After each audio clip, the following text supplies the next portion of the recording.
The Screamers were one of the most important influences on Dead Kennedys. As I said, there was both British stuff was influencing us, but also there was so many things right in our backyard that are largely unknown.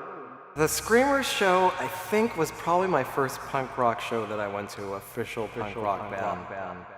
The first band in LA that I ever saw was the Screamers. The philosophy of punk can be summed up in two words: fuck you. The music and aesthetic were all convoluted ways of saying fuck you to the past, fuck you to the mainstream, and fuck you to society. By the late 70s, punk bands were popping up all around the world, making their own music and starting their own scene. In Los Angeles, there were several bands their punk scene would rally around, but one of the originals was the Screamers. Unconventional even for their own genre, they used no guitars or bass throughout their existence. They were one of the pioneers of the punk subgenre called synth punk, and unlike most punk bands from LA, they would never put out an album, EP, or even a single during their existence. Despite all of this, they were hugely influential, and their impact on music can still be felt today.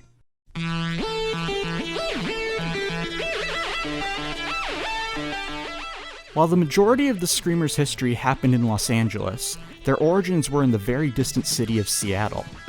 Formed in 1975 as a trio under the name The Tupperwares, the band would consist of future Screamers members Tomato Duplanty and Melba Toast, later known as Tommy Gear. The group were heavily inspired by the New York City punk scene and wanted to recreate that aggression and energy. They followed in the footsteps of their influences by being loud and fast with guitar, bass, and drums. Their first show was playing 2 songs for the Seattle premiere of the infamous John Waters film, Pink Flamingos. A few months later, they helped to organize their own DIY show with the very few bands that made up the Seattle punk scene.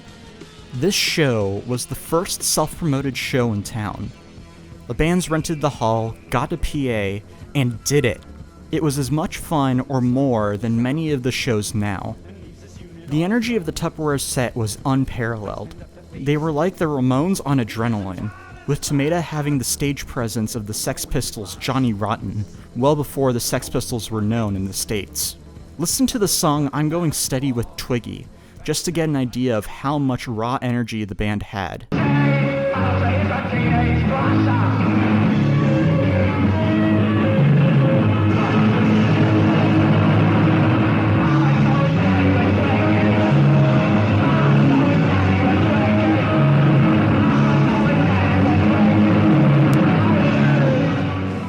Even though they were able to cobble together a small scene around themselves, there was very little they could do to get more widespread exposure in Seattle. By March of 1977, Tomato Duplanty would make the move to Los Angeles with Tommy Gear. That spring, they would recruit David Brown and KK Barrett for a new band. They would forego their bass and guitar for synthesizers, and would go under the name of the Screamers. Let go! Describe your music in 5 simple words. One word? In one word, anxiety. Before they even played their first show, there was already a buzz about them. The historic Los Angeles punk fanzine Slash covered them in their first issue. At the same time, Slash were really just building up hype for their first show, which just so happened to be at the Slash storefront. As there weren't many places that were willing to have punk shows due to the violence associated with the music, the band had very limited options of venues to play. Still, the band were persistent and started refining their aesthetic and their sound. They would continue to build momentum by playing more shows and starting their own fan letter. Underground artist Gary Panter even designed a logo for the band inspired by the stage presence of Tomato Duplanty. It would show up on posters and merchandise and would be key to increasing the band's presence in Los Angeles. By 1978, the Screamers were headlining multi-night shows at key venues across California, like the Whiskey A Go-Go in LA and Mabuhay Gardens in San Francisco.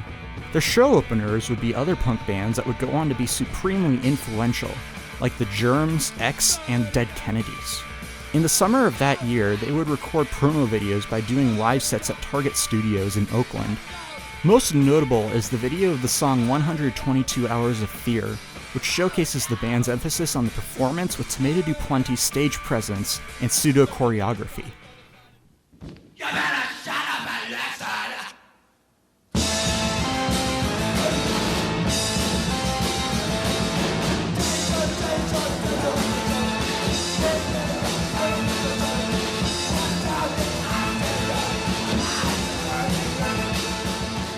The band, especially Tomato, would fall in love with these video recordings and other live videos taken at venues, almost to a fault.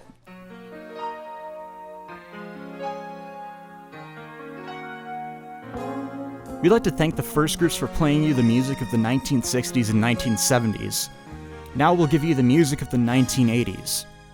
The Screamers saw their music as the future, and any conventional method of releasing music was outdated. Video was appealing to the band primarily because they could control both their music and the visual aesthetic that went along with it. Even though all they had were videos and hype, they embarked on an East Coast tour that included the New York punk epicenter CBGB's. Once the tour was over, the band would start working on their aesthetic even more with artist and filmmaker Renee Daalder. In 1979, several of the shows would be done more for the sake of Daalder's and the band's artistic vision, rather than the music. They organized 3 days at the Whiskey with a full film crew directed by Daalder. There was also the infamous 4 days that were scheduled at Hurrah in New York, organized and choreographed by Daalder. Who is Renee Daalder? Why is he in the sound booth? Why is he screaming on the headsets meant for communication between the house and monitor mixers? What has he done to Tomato? Perhaps Renee's involvement with the Screamers should be limited or cut off completely. After the complete failure of these dates, the band returned to Los Angeles to play 3 days at the Roxy, the first band not signed to a label to do so. After that, everything came to a screeching halt.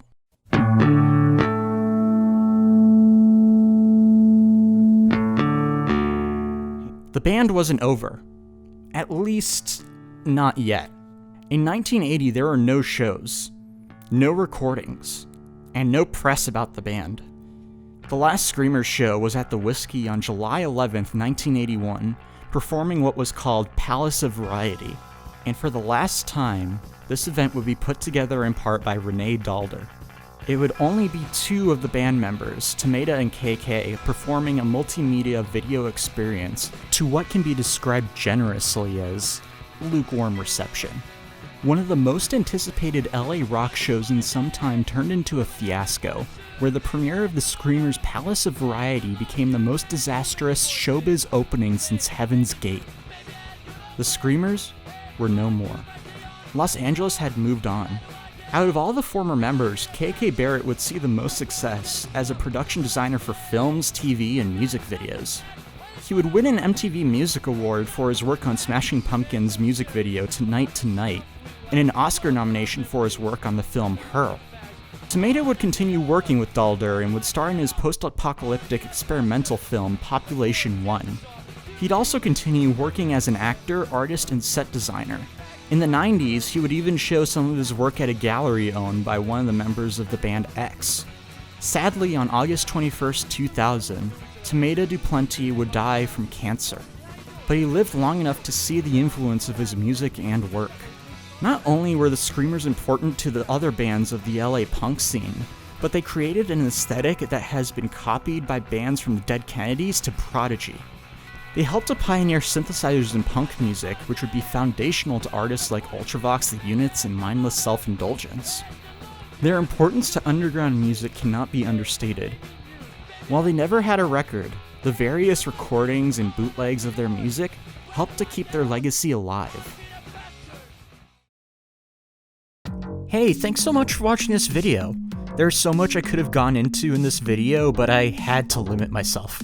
Like before the Tupperwares, Tomato Duplanty started a drag theater group in Seattle called The Whiz Kids. He also did guerrilla comedy in New York City in 1973 and 1974 in between Ramones and Blondie's sets. His history is fascinating and I highly suggest looking into him more. On a different note, I want to thank my supporters on Patreon for helping to sponsor this video. A quick shout out to PK Soar who joined the patron tier to have their name in the credits. If you want to find out more about supporting my channel and the rewards that come with it, then check out my Patreon. Also check out my Twitter to get updates on videos and how my life is going. Once again, thank you for watching and I hope to have you as a viewer again soon.